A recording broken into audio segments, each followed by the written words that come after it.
Assalamualaikum warahmatullahi wabarakatuh. Waalaikumsalam. Yang kami hormati narasumber kita hari ini, Adinda Dr. Netitin Aprila, dosen Fakultas Ekonomi dan Manajemen IPB University Bogor. Terima kasih ya, Mbak Neti yang sudah hadir di tengah-tengah kita. Kemudian narasumber kita yang kedua, Duta Petani Milenial Republik Indonesia, Ananda Atila Majidi. Ini orang awak ini. Terima kasih, ini Ananda Atila Majidi ini sudah lama kita kenal sebagai pengusaha kopi. Bahkan kopi produknya Bang Atila ini dari Sumatera Barat, insya Allah sudah tembus ke pasaran internasional. Keren. Ya. Kemudian juga yang saya hormati, yang sangat saya cintai, saudara-saudaraku, sahabatku, teman-temanku semua, para penyuluh, baik penyuluh yang berada di Kostrawil Provinsi, yang berada di Kabupaten Kota, Kostrada, yang berada di seluruh kecamatan Kostratani, di seluruh pelosok tanah air kita. Senang sekali saya bisa berjumpa dengan kalian semua, termasuk juga dengan para petani milenial, para petani andalan, Poktan, Gapoktan, KWT, semua petani. Semua pejuang pembangunan pertanian nasional. Karena kalianlah kami semua, kita semua bisa makan. Karena kalianlah kita semua bisa tidur dengan nyenyak. Bisa kerja dengan baik. Bisa beribadah, beraktivitas semuanya dengan sebaik-baiknya, karena pangan yang harus kita konsumsi setiap hari dalam kondisi yang berkecukupan. Saudara-saudara sekalian, saya sering menyampaikan bahwa selama masih ada hidup dan kehidupan, selama itu pula pangan pasti diperlukan. Sekali lagi, saudara-saudaraku, selama masih ada hidup dan kehidupan, selama itu pula pangan pasti diperlukan, saudara-saudara sekalian. Kalau pangan diperlukan, berarti pertanian pasti juga diperlukan. Kalau pertanian diperlukan, berarti petani, Poktan, Gapoktan, KWT, petani milenial, P4, semua, termasuk para penyuluh, termasuk kita semua, diperlukan oleh bangsa dan negara ini, saudara-saudara sekalian. Oleh karena itu, saudara-saudara sekalian, Bapak Presiden pertama kita mengatakan bahwa pangan adalah hidup matinya satu bangsa. Hanya bangsa yang mampu menyediakan pangannya sendiri, maka dia akan mampu eksis di muka bumi ini. Dan siapa saja atau bangsa mana saja yang tidak mampu mengatasi pangannya sendiri, tunggu kehancurannya, saudara-saudara sekalian. Jadi sekali lagi, pangan itu adalah hidup dan matinya satu bangsa. Kalau pangan itu adalah hidup dan matinya satu bangsa, berarti pertanian juga hidup dan matinya suatu bangsa. Saudara-saudara sekalian, bagaimana kita membangun pertanian yang kokoh, yang kuat, yang berkembang di Republik yang kita cintai ini? Saudara-saudaraku, pembangunan pertanian itu harus diawali mulai dari level yang paling bawah. Pertanian itu identik dengan sawah, identik dengan kebun, identik dengan kandang, identik dengan ladang, identik dengan persawahan, perdesaan, saudara-saudara sekalian. Oleh karena itu kita membangun pertanian mulai dari level tingkat kecamatan, mulai level dari tingkat BPP, Balai Penyuluhan Pertanian, tingkat Kosratani, Komando Strategis Pembangunan Pertanian, saudara-saudara sekalian. Kalau saja di seluruh BPP yang ada di Republik ini, di seluruh kecamatan yang ada di Republik ini, pembangunan pertanian berlangsung dengan baik, maka pasti baiklah pembangunan pertanian di Republik ini, saudara-saudaraku. Saudara-saudara sekalian, berarti titik tolak, titik awal pembangunan pertanian itu kita mulai dari level BPP, Balai Penyuluhan Pertanian. Kita mulai dari level Kosratani, Komando Strategis Pembangunan Pertanian tingkat kecamatan. Kita mulai dari tingkat kecamatan, saudara-saudara sekalian. Berarti betapa pentingnya kita membangun pertanian melalui pembangunan Kosratani. Kosratani itu apa? Sekali lagi saya sampaikan, Kosratani itu adalah pemberdayaan Balai Penyuluhan Pertanian. Pemberdayaan para penyuluh pertanian, pemberdayaan para petani, Poktan, Gapoktan, KWT, termasuk petani milenial, termasuk petani andalan, termasuk P4S, termasuk semua saudara-saudaraku. Kosratani dicirikan oleh pemanfaatan Internet of Things. Pemanfaatan inovasi teknologi era industri 4.0. Pemanfaatan smart farming. Pemanfaatan pertanian cerdas. Pemanfaatan pertanian modern. Saudara-saudaraku. Itu esensi dari Kosratani yang harus kita bangun di seluruh kecamatan, di seluruh pelosok tanah air kita.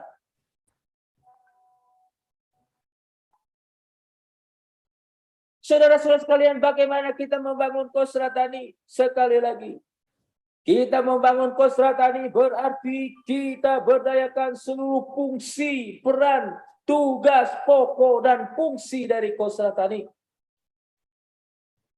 Tupoksi Kosratani itu apa? Yang pertama sebagai pusat data dan informasi pertanian. Seluruh perencanaan pembangunan pertanian berdasarkan data. Datanya dari mana? Datanya diawali dari tingkat kecamatan, dari tingkat Kosratani, saudara-saudaraku. Kalau kita ingin membangun pertanian dengan baik, perbaiki dulu tuh datanya. Datanya harus benar dulu. Kalau sawah di kecamatan tersebut 1000 hektar, tulis 1000 hektar.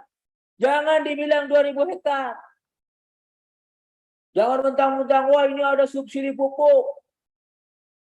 Luas baku sawah cuma 1000 hektar, dibilang 1500 hektar.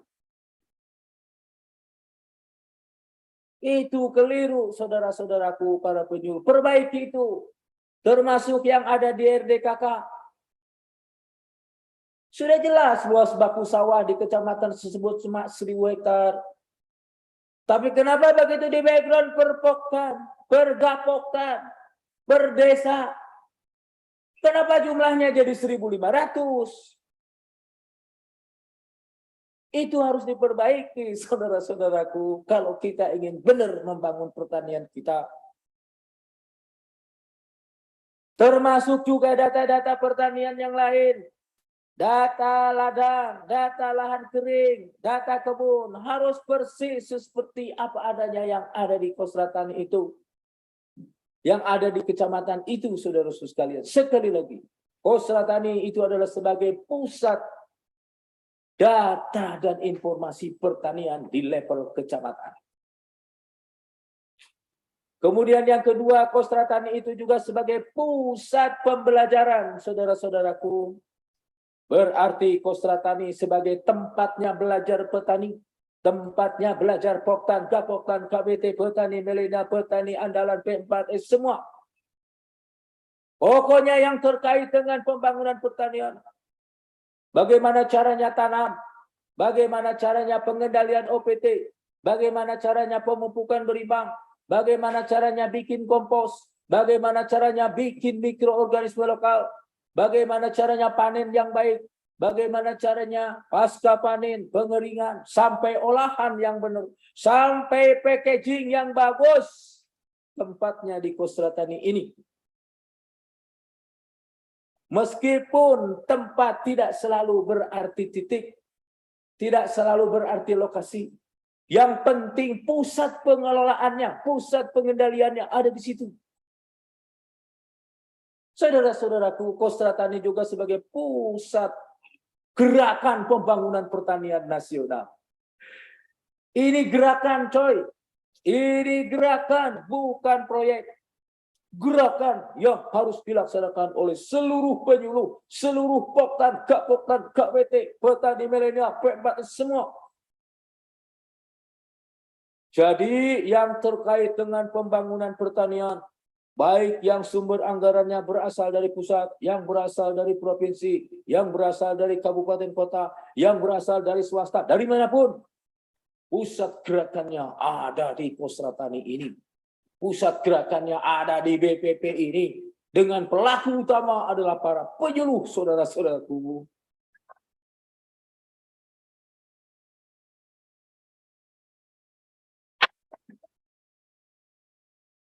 Fungsi Kostrad Tani yang lain adalah sebagai pusat membangun jejaring kerjasama. Saudara-saudaraku, pembangunan pertanian itu tidak mungkin dikerjakan oleh petani sendiri, nggak mungkin. Nggak mungkin dikerjakan oleh penyuluh sendiri, nggak mungkin. Nggak mungkin dikerjakan oleh integrator, oleh off-taker sendiri, nggak mungkin. Apalagi dikerjakan oleh pemerintah provinsi, pemerintah kabupaten, pemerintah kecamatan, pemerintah desa, apalagi pemerintah pusat, apalagi Kementan. Tidaklah ya. Nggak mungkin. Kita mesti kerjasama secara sinergis, kerjasama secara menguntungkan, kerjasama saling melengkapi, kerjasama saling mendukung, kerjasama saling menutupi kelemahan, saudara-saudaraku. Berarti Kostrad Tani ini juga harus kita jadikan sebagai center of excellence, membangun jejaring kerjasama dengan seluruh stakeholder. Dengan siapa saja yang terlibat di dalam pembangunan pertanian. Dengan petani oke. Dengan pedagang oke. Dengan off-taker oke. Dengan koperasi oke. Dengan para penyedia saprotan oke. Dengan para jasa untuk pengemasan dan lain sebagainya termasuk transportasi oke. Semua oke. Itu yang harus kita lakukan, saudara-saudaraku. Dan itu senternya ada di Kostrad Tani. Saudara-saudara sekalian, fungsi Kostrad Tani yang ketiga adalah sebagai pusat konsultasi agribisnis. Sekali lagi, sebagai pusat konsultasi agribisnis. Itu yang terus kita genjot ini setiap minggu, saudara-saudaraku. Betapa pentingnya Kostrad Tani sebagai pusat agribisnis, saudara-saudaraku. Berarti kita mulai dari persepsi kita perbaiki. Kita samakan persepsi kita. Pertanian itu tidak hanya sekedar untuk memenuhi kebutuhan sendiri. Tidak. Tidak hanya untuk memenuhi kebutuhan keluarga. Tidak. Tidak hanya sekedar untuk memenuhi kebutuhan handai tolan, tidak. Tetapi sesungguhnya pertanian itu harus kita jadikan sebagai ladang untuk mencari duit yang banyak. Camkan itu. Percuma peningkatan produktivitas, peningkatan produksi, kalau duitnya Yang paling penting, duitnya banyak, saudara-saudaraku. Jadi peningkatan produktivitas, peningkatan produksi harus wajib kudu hukumnya diikuti oleh peningkatan pendapatan petani. Peningkatan pendapatan seluruh praktisi pertanian, Poktan, Gapoktan, KWT, petani milenial, termasuk petani milenial andalan, termasuk P4S, termasuk semua pendapatannya, duitnya harus meningkat, saudara-saudara sekalian. Bagaimana caranya petani dapat duit yang banyak? Jadi dimulai dari persepsinya. Pertanian tidak hanya sekedar kewajiban. Pertanian tidak hanya sebagai keharusan. Apalagi keterpaksaan. Tidak. Pertanian itu harus bisnis, saudara-saudaraku. Karena dengan cara bisnislah peluang untuk mendapatkan duit yang banyak itu terbuka lebar di hadapan kita, saudara-saudaraku. Jadi pertanian itu harus bisnis. Berarti yang harus kita bangun adalah sistem agribisnis nasional yang kuat. Sistem agribisnis nasional yang kokoh. Kita harus bangun mulai dari subsistem agribisnis upstream, hulu, saudara-saudaraku, yang terkait dengan penyediaan sarana dan prasarana pertanian. Sarana pertanian pupuk, benih, pestisida, alat-alat mesin pertanian, modal, dan lain sebagainya, saudara-saudara. Harus disiapkan di dalam subsistem agribisnis upstream. Masuk di dalam subsistem agribisnis on farm. Budidaya, ini yang biasa dikerjakan oleh petani. Mulai dari bagaimana ngolah tanah, bagaimana memilih varietas yang berproduktivitas tinggi, bagaimana caranya transplanting, bagaimana caranya pemupukan berimbang, bagaimana caranya pengendalian OPT dengan menggunakan drone, penggunaan pupuk cair dengan menggunakan drone, bagaimana kita panen dengan menggunakan harvester, bagaimana caranya kita pasca panen menggunakan dryer, kemudian masuk di olahan, menggunakan rice milling unit kalau padi, menggunakan grinding kalau misalnya jagung mau dibikin tepung, menggunakan ini, menggunakan itu, dan lain sebagainya, saudara-saudaraku yang ada di olahan. Berarti kita sudah masuk subsistem agribisnis downstream alias olahan, saudara-saudaraku. Karena sesungguhnya di dalam subsistem agribisnis downstream alias olahan itu terdapat value added, nilai keuntungan yang luar biasa. Keuntungan yang berkali lipat dibandingkan dengan yang di upstream, dibandingkan dengan di on farm, saudara-saudaraku. Bayangkan saudara-saudaraku, petani padi dengan susah payah menunggu 4 bulan, dengan risiko kekeringan, risiko kebanjiran, risiko serangan hama penyakit. Begitu panen dijual harganya cuma Rp4.000 per kilogram. Tapi kalau diolah dulu, dikeringkan dulu, di-RMU dulu, digiling dulu, menghasilkan beras medium saja harganya Rp9.000 per kilogram. Apalagi kalau polisernya bagus, derajat sosonya diturunkan, butir pecahnya diturunkan, menghasilkan beras kualitas baik yang disebut beras premium. Harganya Rp13.000 per kilogram, anak-anakku sekalian. Apalagi kalau kita kemas dengan baik, pakai plastik yang ada capnya, divakum. Dijual di mal-mal kita, di supermarket, saudara-saudaraku, harganya Rp20.000 per kilogram. Apalagi kalau kualitasnya lebih baik lagi, kemasannya lebih baik lagi, kita ekspor, saudara-saudaraku. Harganya $1 alias 25.000. $2, maaf, alias 25.000 sampai 30.000 rupiah per kilogram, saudara-saudaraku. Itu baru gabah. Begitu pula komoditas lain sama. Jagung kalau diolah juga sama, saudara-saudaraku. Ubi kalau diolah juga sama.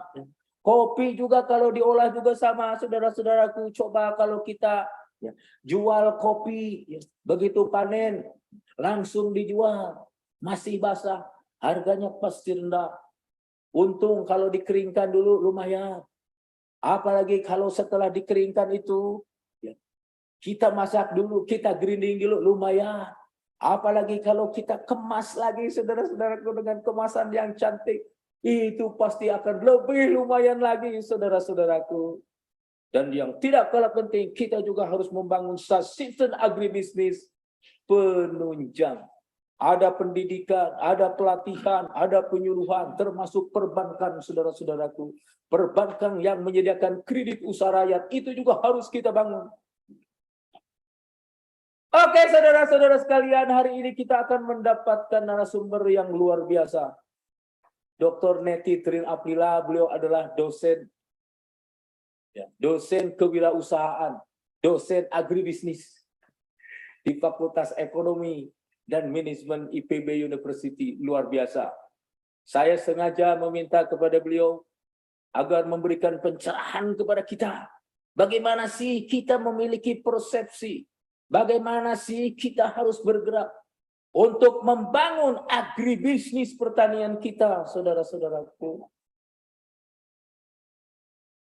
Agribisnis itu harus berorientasi pasar, saudara-saudara sekalian. Ingat, sekarang kita bertani itu harus agribisnis, harus bisnis pertanian, ya. Bukan lagi bertani, tapi agribisnis pertanian, saudara-saudaraku. Artinya apa? Semuanya harus diperhentikan, dimulai dari pasar. Pasarnya harus jelas dulu. Jangan sampai tanam-tanam begitu menghasilkan panen, mau dijual, bingung. Bingung dijual kemana, bingung dengan harga berapa. Akhirnya dijual dengan harga murah daripada busuk, saudara-saudara sekalian. Akhirnya rugi. Kalau itu bukan agribisnis, itu mah, ya.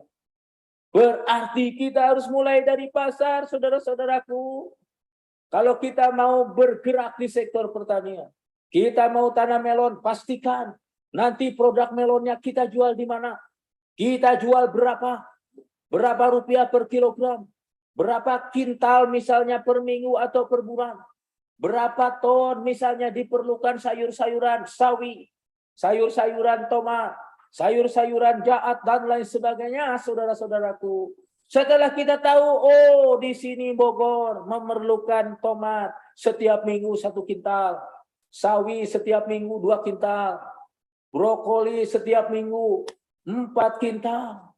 Baru kita langkah mundur, yuk tanam tomat yuk tanam brokoli yuk tanam jaat yuk, dan lain sebagainya, saudara-saudaraku. Bukan pokoknya tanam, begitu tanam hasilnya mau dijual, bingung. Jadi harus berorientasi pasar. Baru kita bergerak ke belakang. Kalau pasarnya sudah pasti, ke hulunya gampang. Gampang, saudara-saudaraku. Tanam tomat jauh lebih mudah dibandingkan dengan jual tomat. Kalau tanam tomat pasti tumbuh. Apalagi kalau kita rajin, ya, kita pupuk, kita kendalikan hama penyakitnya, kita gunakan varietas yang bagus, pasti hasilnya bagus. Tapi kalau jual, tidak mudah kalau jual. Makanya yang susah dulu harus di tangan kita. Setelah itu baru kita bergerak ke belakang, saudara-saudara. Itu namanya agribisnis. Jadi para penyuluh semua kalian dimanapun kalian berada, camkan itu. Agribisnis yang harus kita bangun dimulai dari pasar. Bahkan pasar juga, saudara-saudaraku, kita harus lebih kenal secara spesifik. Pasar itu identik dengan konsumen. Konsumen itu raja, saudara-saudara sekalian. Berarti petani itu, agribisnis itu harus mengikuti raja. Harus mengikuti maunya konsumen. Harus mengikuti kebutuhan konsumen. Harus mengikuti seleranya konsumen. Harus mengikuti konsumen itu maunya seperti apa. Ikuti itu. Kalau tidak ikuti, nggak laku produk kita. Bang Attila Majid, ya, yang namanya pasar, yang namanya konsumen itu, dia maunya kopi tentu dengan harum tertentu. Kopi dengan bau tertentu. Kopi dengan rasa tertentu, rasanya yang khas. Kombinasi dari rasa dan harum itu memiliki daya tarik yang luar biasa. Begitu. Orang Eropa senangnya mungkin seperti ini. Orang Jepang senangnya itu kopi yang berasal dari Sulawesi Selatan itu. Kopi yang berasal dari Kabupaten Toraja. Torabika, ya. Artinya apa? Memang dia sukanya itu. Ternyata saudara-saudaraku, kalau kita ekspor kopi ke Arabia, itu kopinya beda lagi. Bukan kopi yang di pegunungan, tapi kopi yang ada di dataran rendah, saudara-saudaraku. Itu karakteristiknya berbeda. Itu yang harus kalian lihat. Pasar itu yang harus kalian lihat, saudara-saudaraku. Kalau kita jual beras ke Sumatera Barat, misalnya beras Raja Lele, beras yang pulen, lah yang nggak suka orang Sumatera Barat mah sukanya beras yang perak, beras yang bear, beras yang keras itu. Kenapa? Dia makannya pakai tangan langsung gini, pakai kare. Jadi senengnya ya berasnya harus yang perak. Beda dengan orang Jawa, maunya yang pulen. Sama dengan orang Jepang tuh, maunya yang pulen. Kalau nggak pulen itu ya nggak enak. Orang Sumatera Barat, orang Kalimantan Selatan, orang Banjar, orang Awak, ya itu sukanya beras yang perak. Oleh karena itu kalau mau jual beras, ya yang perak kalau mau dikirim ke Sumatera Barat, begitu. Artinya apa? Konsumen maunya seperti apa, kebutuhannya seperti apa, seleranya seperti apa, harus kita tahu. Kalau meraba-raba, ya namanya juga meraba-raba, untung-untungan. Saudara-saudara sekalian, sekali lagi, kita mesti bangun agribisnis mulai dari level Pusra Tani. Para petani, Poktan, Gapoktan, KWT, petani milenial, petani andalan, Pembat, semua harus paham bagaimana kita membangun agribisnis yang kokoh di tingkat kecamatan. Berarti kita harus berorientasi pasar. Bahkan kita harus tahu persis konsumen itu kebutuhannya seperti apa. Maunya seperti apa, seleranya seperti apa. Karena sesungguhnya mereka nanti yang akan mengkonsumsi produk kita. Mereka yang akan menolong kita, saudara-saudaraku. Mereka yang akan memperlancar rezeki kita, saudara-saudara sekalian. Kalau mereka marah, berarti raja marah tuh. Kalau raja marah, berarti pendapatan kita pasti akan turun drastis. Atau jangan-jangan malah di-stop, saudara-saudara sekalian. Jadi di dalam agribisnis itu seperti itu. Oleh karena itu, saudara-saudaraku, para penyuluh dimanapun kalian berada, para petani, Poktan, Gapoktan, petani milenial, petani andalan. Cermati apa yang ingin disampaikan oleh narasumber kita hari ini, Dr. Netitin Aprila, oleh Bang Attila Majidi, ya, yang sudah malang melintang di dalam dunia agribisnis nasional bahkan internasional. Terima kasih. Assalamualaikum warahmatullahi wabarakatuh.